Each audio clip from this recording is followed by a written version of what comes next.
Queridos irmãos, queridas irmãs, hoje 21 de janeiro, sábado da segunda semana do Tempo Comum, a Igreja celebra Santa Inês, essa santa mártir da pureza. Peçamos nesse dia também a intercessão para a pureza do nosso coração, para cada um de nós.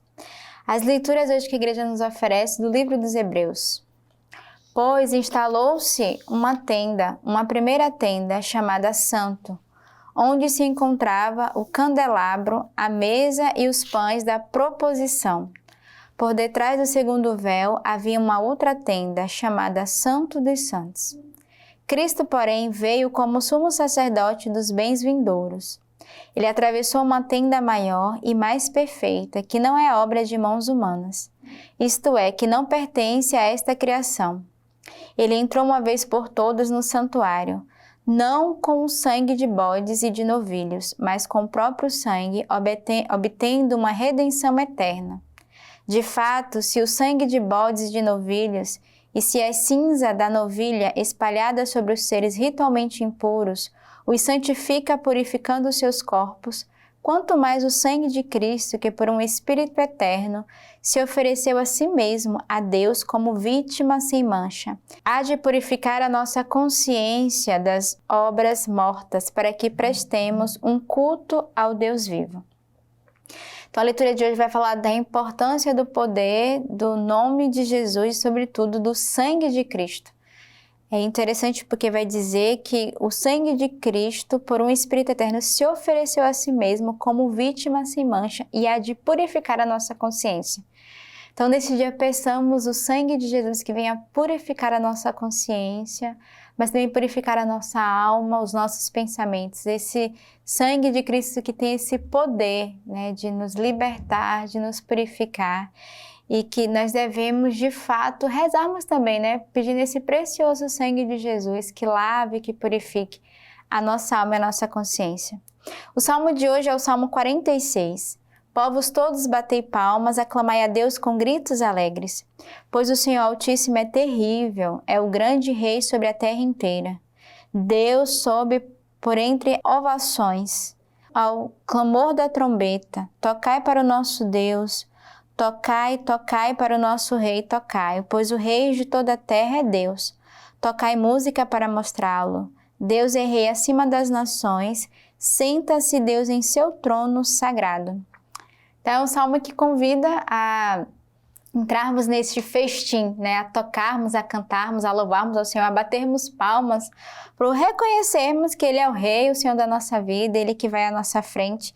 E o salmo de hoje vai fazer esse convite, né? Tocai salmos, tocai trombeta, batei palmas, aclamai, dai gritos de alegria. Então é um convite à alegria que reconhece como salmista a bondade, a grandeza, a magnificência de Deus no meio de nós. E o Evangelho de hoje de São Marcos, capítulo 3, versículo 20. Jesus voltou para casa e de novo a multidão se apinhou de tal modo que eles não podiam se alimentar. E quando os seus tomaram conhecimento disso, saíram para detê-lo porque dizia, enlouqueceu. É um evangelho hoje minúsculo, acho que é o menor evangelho desse mês. Mas vai justamente fazer essa leitura. Jesus não tinha sossego, né? Justamente porque ele viveu todo esse percurso ao longo dessa semana, a gente percebeu nos evangelhos as curas e os milagres que o Senhor realizava. E a multidão que estava ali atrás dele, uns porque queriam as curas e os milagres, outros porque achava, como diz a própria palavra, que ele enlouqueceu, né? Que era esse homem que realizava milagres, que realizava curas. Então a gente percebe aqui que a multidão estava o perseguindo, né? Perseguia Jesus. Tinha a multidão que perseguia porque ia ao encontro atrás das curas, mas também tinha a multidão que o condenava. E ainda hoje é assim, né? Na nossa igreja, a gente vê também no ministério sacerdotal, a gente vê diante também do nosso próprio pastor, o Papa Francisco, aqueles que o seguem, que aclamam, mas aqueles também que o condenam, aqueles que não compreendem. Então eu creio que hoje é um dia de rezarmos, né, pelos pastores, pela nossa igreja, pelos responsáveis. O responsável também passa por essa experiência, né, por aqueles que estão à frente, que são ministros de Deus e que são chamados a ter uma missão e que muitas vezes vai ser aclamado, mas também vai ser renegado, vai ser condenado, vai ser perseguido. Então rezemos nesse dia por todos aqueles que têm um papel de pastoreio, de responsabilidade na nossa igreja, mas também na nossa comunidade. O santo de hoje é Santa Inês. Inês ou Agnes, seu nome que vem do grego, que significa pura e casta. Ela pertencia a uma família romana e, segundo os costumes do seu tempo, foi cuidada por uma babá que só a deixaria após o casamento. Santa Inês tinha cerca de 12 anos quando um pretendente se aproximou dela. Segundo a tradição, ele era filho do prefeito de Roma e estava encantado pela sua beleza física. Mas sua beleza principal é aquela que não passa, a comunhão com Deus. De maneira secreta, ela tinha feito uma descoberta vocacional, era chamada a ser uma das virgens consagradas do Senhor. E ela fez este compromisso. O jovem não sabia do compromisso de Inês, e diante de tantas propostas, ela sempre dizia não, até que ele denunciou Inês para as autoridades, porque sobre o império de Diocleciano, ser cristã era correr o risco de vida. Quem renunciasse a Jesus ficava com a própria vida, caso contrário, tornava-se mártir. Foi o que aconteceu com esta jovem há cerca de 12 ou 13 anos. Tão conhecida e citada pelos santos padres, Santa Inês é modelo de uma pureza à prova de fogo, pois diante das autoridades do imperador ela se dizia cristã.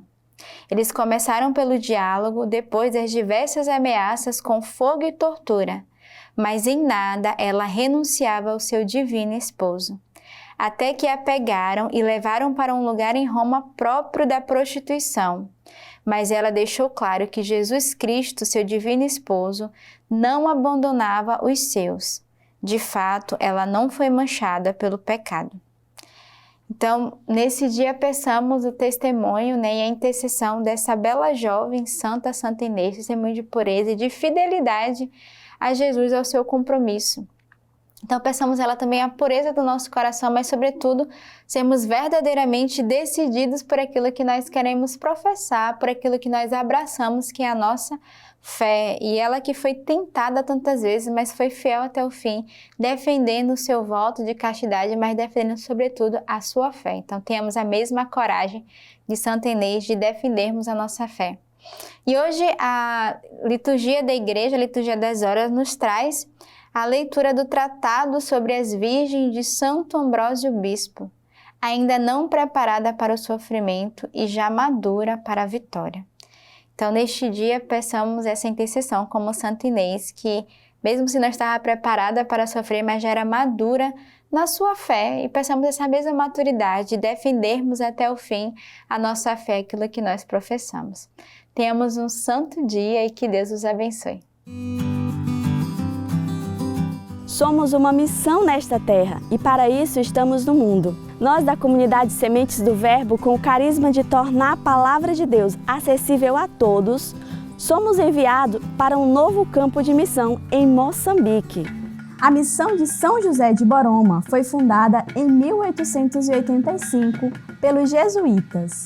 E é a mãe e mestra das missões da Diocese de Tete. Com o pastoreio de Dom Diamantino, a missão de Boroma passa por um processo de reabilitação para oferecer à Diocese de Tete um lugar de encontro, oração e formação. Em unidade com a Fazenda da Esperança e a Diocese de Tete, Boroma voltará a ser um pulmão pastoral, espiritual e cultural da região. Nos ajude agora mesmo fazendo a sua doação e divulgando esse vídeo para mais pessoas. Vamos juntos fazer a missão de Boroma.